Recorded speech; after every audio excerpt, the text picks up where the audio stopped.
दोस्तों, आपके मन में कभी न कभी यह ख्याल जरूर आता होगा कि हम जो अपने जीवन में कर्म करते हैं और जो लोग अपने फायदे के लिए दूसरों से छल कपट करके बहुत सारी संपत्ति प्राप्त करके खुशियां मनाते हैं, ऐसे कर्म करने से हमारे जीवन में क्या प्रभाव पड़ता है।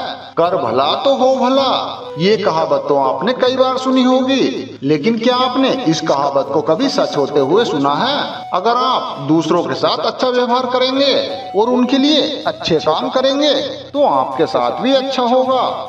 हम दूसरों के साथ जैसा व्यवहार करते हैं, अच्छा या बुरा, वैसा ही हमारे साथ भी होता है। दोस्तों, आज की ये कहानी बहुत ही शिक्षाप्रद, ज्ञानवर्धक और महत्वपूर्ण है। मेरा आपसे निवेदन है कि इस कहानी के अंत तक हमारे साथ बने रहिए। नमस्कार दोस्तों, स्वागत है आप सभी का हमारे आज की इस नई कहानी में। एक समय की बात है, एक महान तपस्वी अपने आश्रम में रहते थे। एक बार महात्मा के शिष्य ने संकेत ने उनसे पूछा, हे गुरुदेव, जीवन में सच्चे धर्म का क्या मतलब होता है और कर भला तो हो भला, इसका क्या तात्पर्य है? तब महात्मा कहते हैं, इसका मतलब ये है कि जो तुम करो उससे दूसरों का हित होना चाहिए। और इसके बाद महात्मा जी ने कहा, चलो इसका मतलब मैं तुम्हें एक कहानी के माध्यम से समझाता हूँ। किसी गांव में एक नवविवाहित पति और पत्नी रहते थे। वह दोनों एक छोटे से घर में रहते थे। राजेश बहुत ही गरीब था। वह किसी तरह से अपने घर का पालन पोषण बहुत ही मेहनत करके करता था। उसका काम मिट्टी के खिलौने बनाकर बेचना था। राजेश को दिन भर काम करने के बाद मिट्टी के खिलौने बेचकर 100-150 रुपए मिल जाते थे। उसमें से वह रोजाना घर के लिए कुछ खाना लेता था और बचे हुए रुपए अपनी पत्नी को दे देता था। हर बार की तरह राजेश ने खिलौने बनाए और अपनी पत्नी लता को दिखाने लगा और कहने लगा, देखो आज के मेले में तो हमारे सारे खिलौने बिक जाएंगे।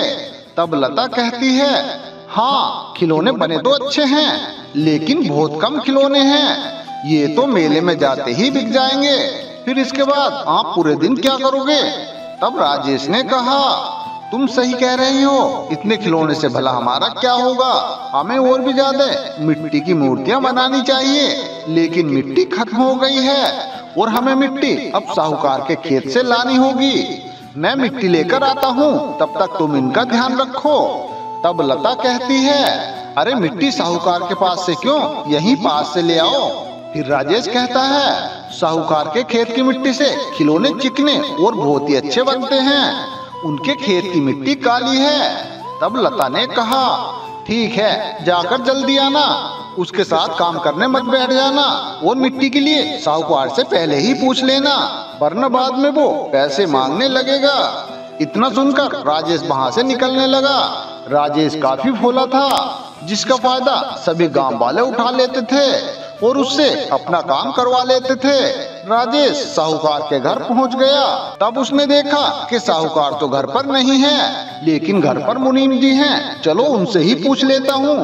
मुनीम जी राजेश से पूछता है, अरे भाई राजेश, यहाँ कैसे आना हुआ?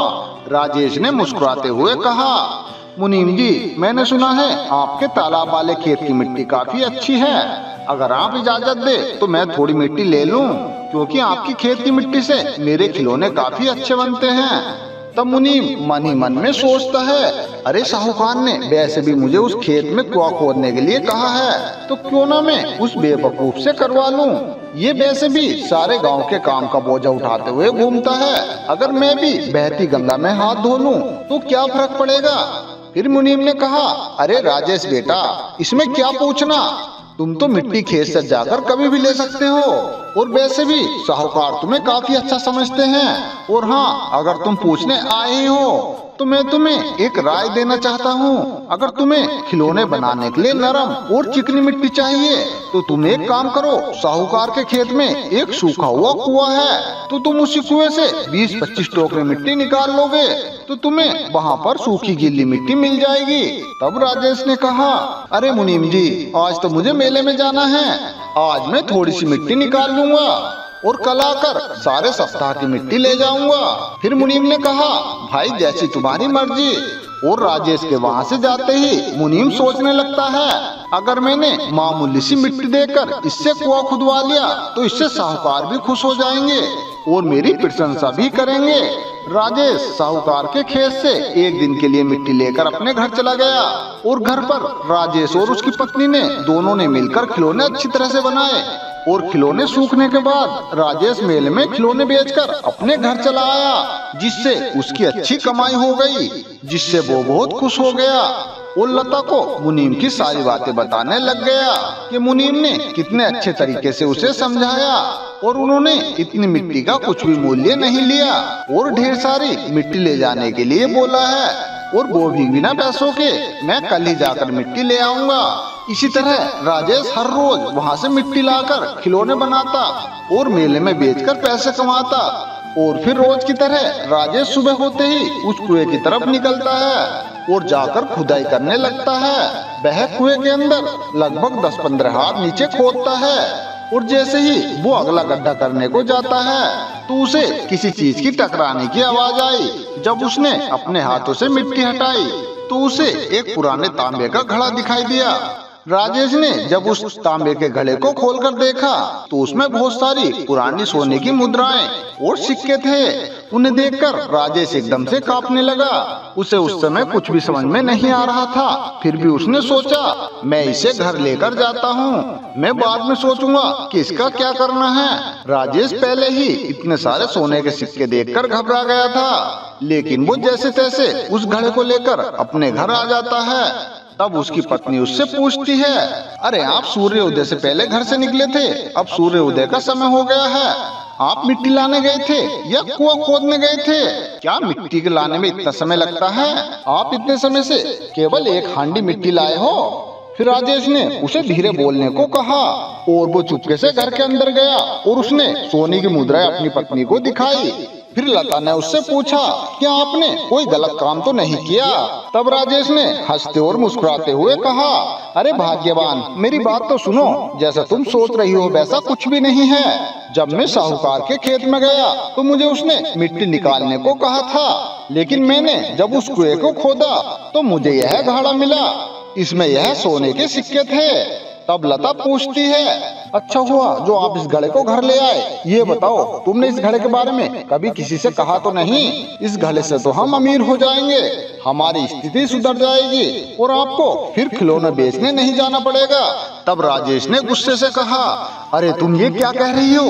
ये सोने के सिक्के हमारे नहीं हैं, इसीलिए इन पर हमारा हक नहीं है। फिर लता कहती है, भला हम क्यों नहीं रह सकते इन मोहरों को? तो फिर राजेश कहता है, माना के सारे गांव वाले मुझे बेवकूफ समझते हैं, लेकिन मुझे इतनी समझ है। लेकिन अगर इस बात का पता साहूकार को लगा तो हमें जेल जाना पड़ेगा और वैसे भी इन मोहरों का हकदार तो साहूकार ही है। मैं कल ही साहूकार के घर जाकर ये सारा धन उसको देकर सब बात बता दूंगा और ये सारे सोने के सिक्के उसे दे दूंगा।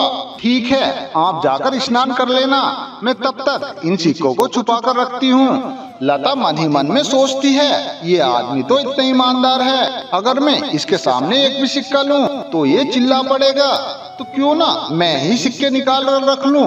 फिर लता कुछ सिक्के निकाल कर उनमें से रख लेती है। राजेश वह घड़ा लेकर कुछ ही देर बाद साहूकार के घर चला जाता है। तब साहूकार घर पर नहीं थे, लेकिन मुनीम उसी के घर पर था। तब वह राजेश के हाथ में घड़ा देखकर उससे पूछता है, अरे बेटा, क्या हुआ? तुम्हें मिट्टी चाहिए क्या? जाओ उसी कुएं से ले आओ। तब राजेश कहता है, अरे नहीं नहीं मुनीम जी, मैंने तो मिट्टी कल ही ले ली और कल मुझे मिट्टी खोदते समय यह घड़ा मिला है जिसमें मुझे ये सोने के सिक्के मिले हैं। तब मुनीम हैरान होकर उसे देखने लगा और सारा वाक्य सुनने लगा। उसे तो विश्वास ही नहीं हो रहा था। तब राजेश कहता है, मुझे यह घड़ा साहूकार जी को देना है, मगर वह तो घर पर ही नहीं है। लेकिन अच्छा हुआ मुनीम जी, मुझे आप ही मिल गए, आप ये घड़ा ले लो और साहूकार जी को दे देना। हाँ हाँ बिल्कुल, मैं यह घड़ा साहूकार जी को दे दूंगा, ये तो मेरा फर्ज है। और हाँ, इसके बारे में तुम किसी भी गांव वाले को मत बताना और कहीं भी इस चीज का जिक्र मत करना। तुम तो बहुत ही ज्यादा ईमानदार हो। अब तुम यहाँ से जाओ, मैं ये घड़ा सेठ जी को जरूर दे दूंगा। सोने के सिक्कों से भरा घड़ा मुनीम को देकर राजेश वहाँ से चला जाता है।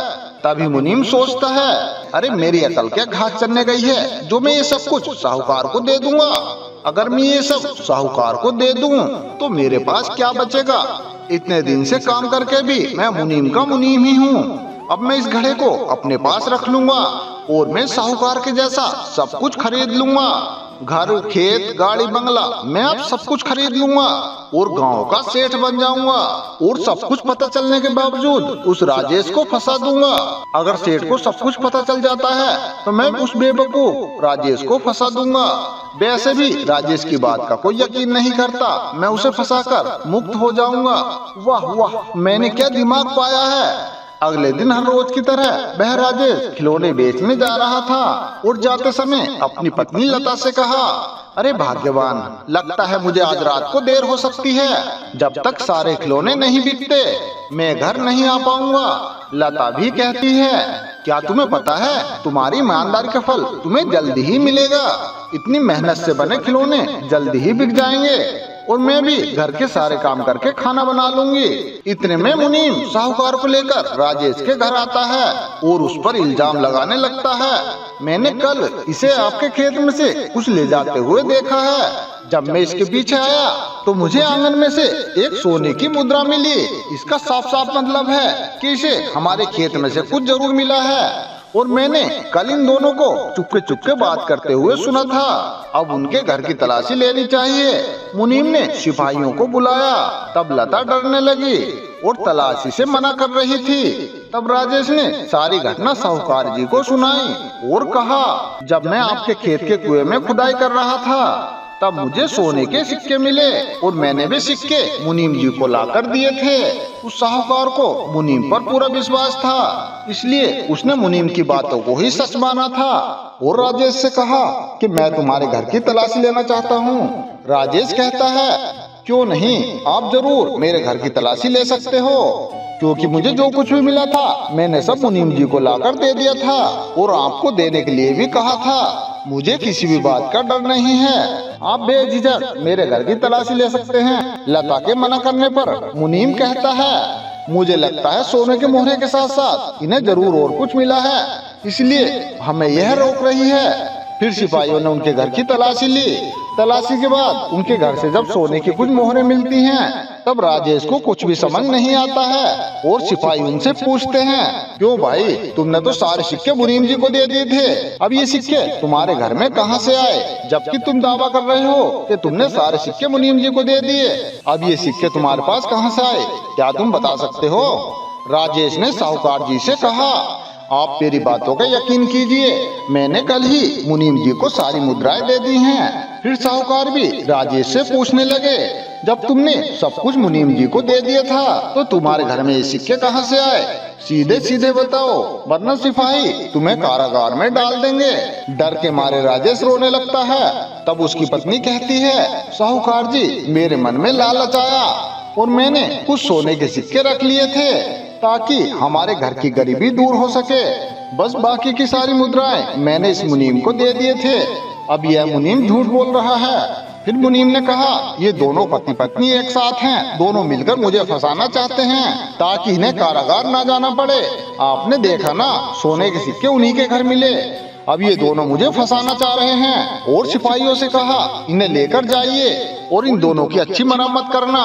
लेकिन साहूकार अभी भी शांत थे और कुछ दिन के बाद साहूकार मुनीम के घर जाते हैं। तब साहूकार ने देखा कि मुनीम तो सिक्के गिन रहा था। तब साहूकार मुनीम जी को देखकर हैरान हो गया। तब तक साहूकार को सब कुछ समझ में आ गया था, राजेश सच बोल रहा था। और साहूकार फिर मुनीम से कहते हैं, मैंने तुम पर भरोसा करके गलती कर दी, तुम्हारे वजह से एक ईमानदार आदमी को सजा हो गई। कुछ देर बाद सिपाही भी वहाँ आ जाते हैं और साहूकार ने तुरंत सिपाहियों को कहा, इस मुनीम को राजेश की जगह जेल में भेज दो। और फिर साहूकार ने राजेश को बुलाया और फिर राजेश के ईमानदारी की तारीफ करी और कहा, सारा गांव तो तुम्हें बेवकूफ समझता है, लेकिन तुम तो काफी समझदार और ईमानदार हो। और कहा, इन सोने की सारी मुद्राओं में से आधा हिस्सा तुम रख लो। जब राजेश ने मना किया तो साहूकार कहते हैं, अरे रख लो, ये तो तुम्हारा इनाम है और यह तुम्हारी ईमानदारी के फलों से मिला है। और इतना ही नहीं, साहूकार ने उसे अपना मुनीम भी बना लिया। इसीलिए तो कहते हैं, कर भला तो हो भला। फिर महात्मा ने संकेत से पूछा, कि चाहे कुछ भी हो जाए हमें अपनी अच्छाई का प्रमाण अवश्य देना चाहिए। अगर तुम लोगों का हित सोचोगे तो तुम्हारा भी हित अवश्य ही होगा। और हाँ, हर मनुष्य को राजेश की तरह सोचना चाहिए, ना कि उस मुनीम की तरह। इस पर संकेत ने पूछा, लेकिन गुरुदेव अगर दूसरों का भला हमारे लिए नुकसानदायक हो तो क्या करना चाहिए? तब महात्मा ने मुस्कुराते हुए कहा, जो लोग हमारे लिए बुरा चाहते हैं उनके लिए हमें बुरा नहीं सोचना चाहिए, बल्कि हमें उन्हें समझने की कोशिश करनी चाहिए और उन्हें सहायता देनी चाहिए। तो दोस्तों, हमारी ये कहानी आपको कैसी लगी हमें कमेंट करके जरूर बताएं और साथ ही कमेंट बॉक्स में बोधायन में अवश्य लिखें। तो मिलते हैं दोस्तों इसी तरह की एक और नई वीडियो के साथ। तब तक आप अपना ध्यान रखिए और हमेशा खुश रहिए।